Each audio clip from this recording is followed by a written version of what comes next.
wonderful. Once this wild Cape parrot is back to full health, she'll be released. She's been suffering from cytokine beak and feather disease.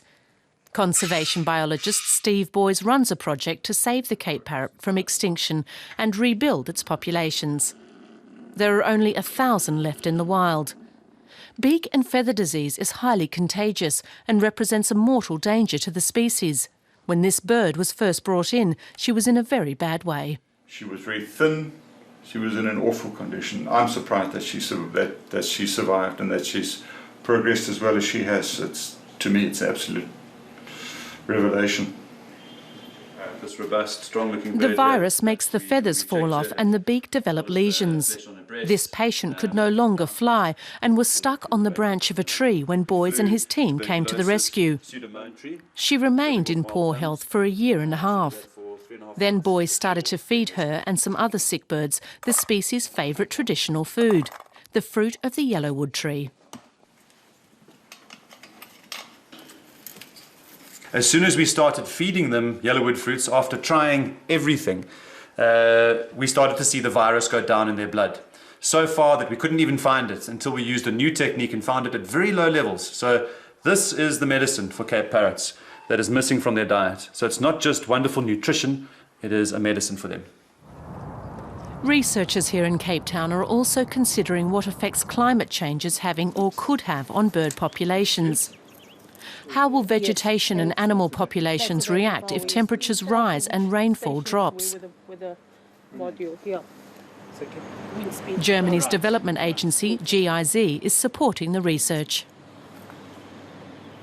You would need, I would say, at least another 2 degrees of temperature change and in the region of a 5 to 10% reduction in rainfall. You know, if you're looking at that kind of a scenario, that I would think is going to start having an adverse effect on Afromontane forests. Continuous forest used to stretch across the Cape region, rich in indigenous species such as the yellowwood. Now there are just a few separate patches of forest left. On large plantations, foreign species prevail. If their forest habitats are further reduced, the Cape parrots might be wiped out. Their food of choice is already hard to find because countless yellowwood trees, once very abundant, have been felled. This fine specimen is 1,000 years old. The forests were full of mature yellowwoods until the commercial loggers came. Yellowwood trees are now rare, and their fruits as well.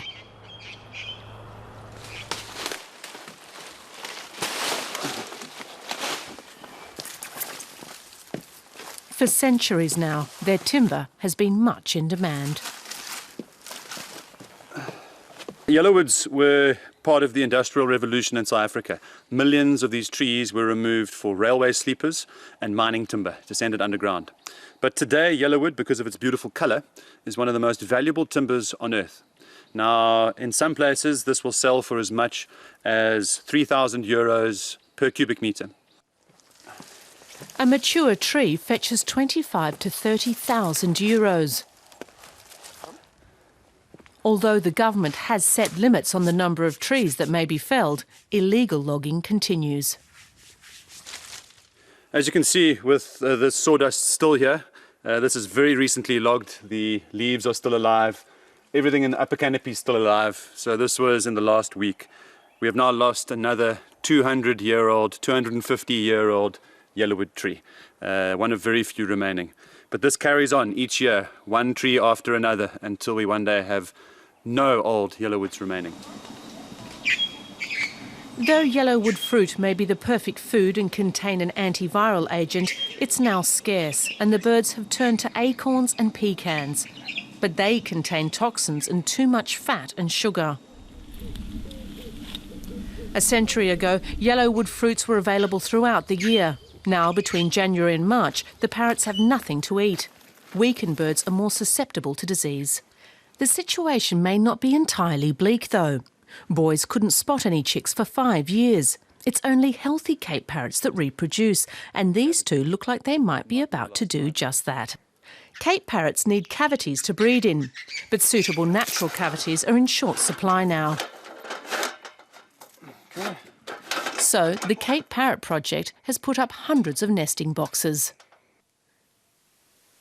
Steve Boyce checks to see if they're in good condition and can keep out the rain. The project is also planning to reforest large stretches of land with yellowwood trees. Then the parrot will once again have their perfect food, the year round.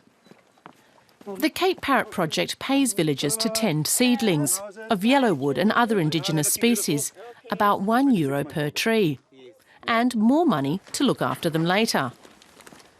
This is one of the poorest regions in South Africa. The project offers a welcome source of additional income. This project is very good for us as a community, because when we get money out of this project, we buy things like chairs and tiles to make the community hall beautiful. In this one valley, 10,000 trees have already been planted. There should be 1 million more to come.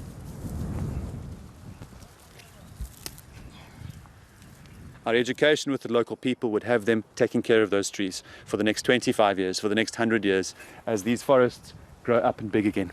And that's what we're looking to do, is keep this growing, establish ourselves 100 miles to the north, all the way down this mountain range, so that we do this with all the communities, maybe 50 communities by the end. So this is a big idea, all for one parrot.